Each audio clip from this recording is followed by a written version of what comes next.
शांताकारं भुजंगशयनं पद्मनाभं सुरेशं विश्वाधारं गगनसदृशं मेघवर्णं शुभांगं लक्ष्मीकान्तं कमलनयनं योगिविध्यानगम्यं वंदे विष्णुभवभयहरं सर्वलोकैकनाथं। ओम नमो भगवते वासुदेवाय। आपका भक्ति कथा चैनल पर स्वागत है। आपका दिन शुभ और मंगलमय हो। आज दिनांक है 18 अप्रैल और दिन शनिवार है। आज वैशाख शुक्ल पक्ष की प्रतिपदा तिथि है। आज सूर्योदय का समय सुबह 5:53 और सूर्यास्त शाम 6:49 पर होगा। ब्रह्म मुहूर्त रहेगा सुबह 4:24 से सुबह 5:08 तक और अभिजीत मुहूर्त रहेगा सुबह 11:55 से दोपहर 12:47 तक।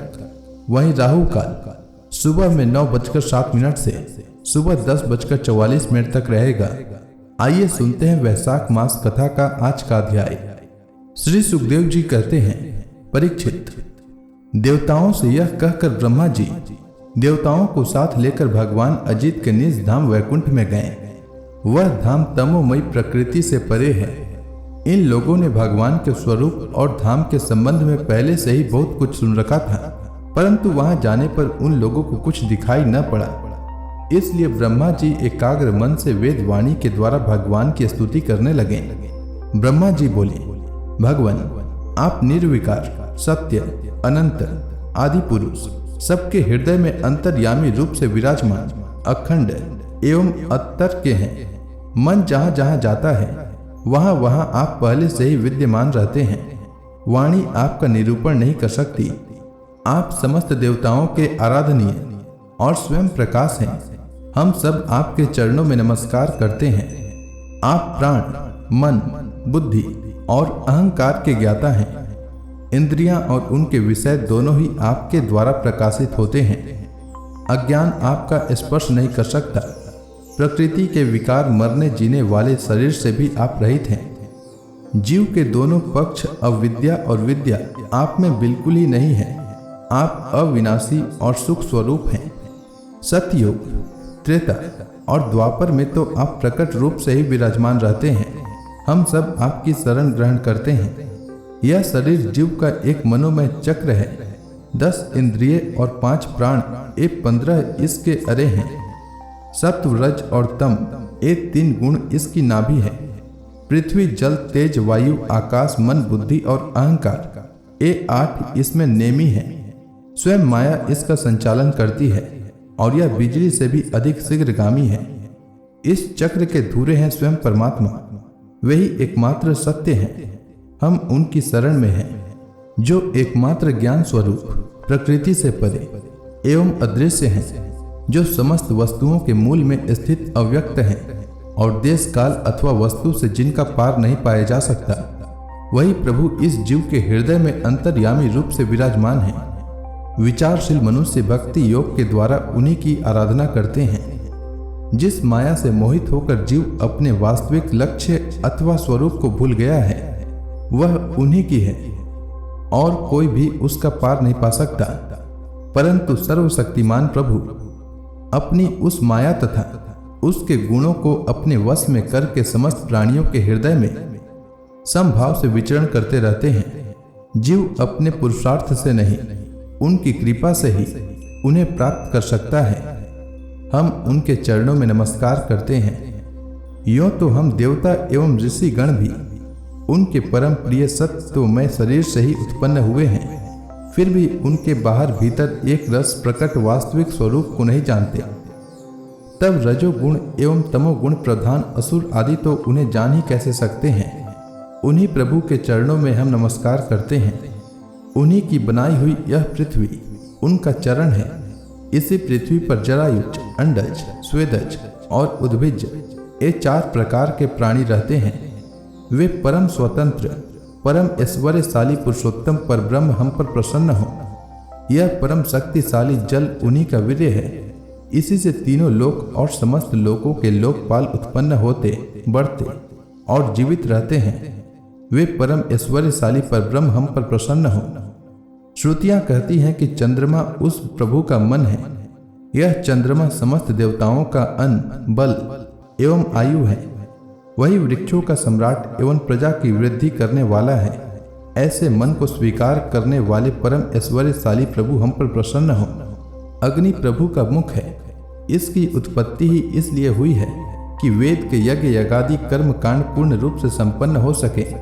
यह अग्नि ही शरीर के भीतर जठराग्नि रूप से और समुद्र के भीतर बड़वा नल के रूप से रहकर उनमें रहने वाले अन्न जल आदि धातुओं का पाचन करता रहता है और समस्त द्रव्यों की उत्पत्ति भी उसी से हुई है। ऐसे परम ऐश्वर्यशाली भगवान हम पर प्रसन्न हो, जिनके द्वारा जीव देवयान मार्ग से ब्रह्मलोक को प्राप्त होता है, जो वेदों की साक्षात मूर्ति और भगवान के ध्यान करने योग्य धाम है, जो पुण्य लोक स्वरूप होने के कारण मूर्ति के द्वारा एवं अमृतमय है और काल रूप होने के कारण मृत्यु भी है। ऐसे सूर्य जिनके नेत्र हैं, वे परम ऐश्वर्यशाली भगवान हम पर प्रसन्न हो। प्रभु के प्राण से ही चराचर का प्राण तथा उन्हें मानसिक शारीरिक और इंद्रिय संबंधी बल देने वाला वायु प्रकट हुआ है। वह चक्रवर्ती सम्राट है, तो इंद्रियों के अधिष्ठात्री देवता हम सब उसके अनुचर। ऐसे परम ऐश्वर्यशाली भगवान हम पर प्रसन्न हो, जिनके कानों से दिशाएं, हृदय से इंद्रिय गोलक और नाभि से वह आकाश उत्पन्न हुआ है, जो पांचों प्राण, दसों इंद्रिय, मन, पांचों असु एवं शरीर का आश्रय है। वे परम ऐश्वर्यशाली भगवान हम पर प्रसन्न हो, जिनके बल से इंद्र, प्रसन्नता से समस्त देवगण, क्रोध से शंकर, बुद्धि से ब्रह्मा, इंद्रियों से वेद और ऋषि तथा लिंग से प्रजापति उत्पन्न हुए हैं। वे परम ऐश्वर्यशाली भगवान हम पर प्रसन्न हो, जिनके वक्ष स्थल से लक्ष्मी, छाया से पितृगण, स्तन से धर्म, पीठ से अधर्म, सिर से आकाश और विहार से अप्सराएं प्रकट हुई हैं। वे परम ऐश्वर्यशाली भगवान हम पर प्रसन्न हो, जिनके मुख से ब्राह्मण और अत्यंत रहस्यमय वेद, भुजाओं से क्षत्रिय और बल, जंघाओं से वैश्य और उनकी वृत्ति, व्यापार कुशलता तथा चरणों से वेद बाह्य शूद्र और उनकी सेवा आदि वृत्ति प्रकट हुई है। वे परम ऐश्वर्यशाली भगवान हम पर प्रसन्न हो, जिनके अधर से लोभ और ओष्ठ से प्रीति, नासिका से कांति, स्पर्श से पशुओं का प्रिय काम, भौहों से यम और नेत्र के रोमों से काल की उत्पत्ति हुई है। वे परम ऐश्वर्यशाली भगवान हम पर प्रसन्न हो। पंचभूत, काल, कर्म, सत्वादि गुण और जो कुछ विवेकी पुरुषों के द्वारा बाधित किए जाने योग्य निर्वचनीय या अनिर्वचनीय विशेष पदार्थ हैं, वे सब के सब भगवान की योग माया से ही बने हैं, ऐसा शास्त्र कहते हैं। वे परम ऐश्वर्यशाली भगवान हम पर प्रसन्न हो, जो माया निर्मित गुणों से दर्शनादि वृत्तियों के द्वारा आसक्त नहीं होते, जो वायु के समान सदा सर्वदा असंग रहते हैं, जिनमें समस्त शक्तियां शांत हो गई हैं। उन अपने आत्मानंद के लाभ से परिपूर्ण आत्मस्वरूप भगवान को हम नमस्कार करते हैं।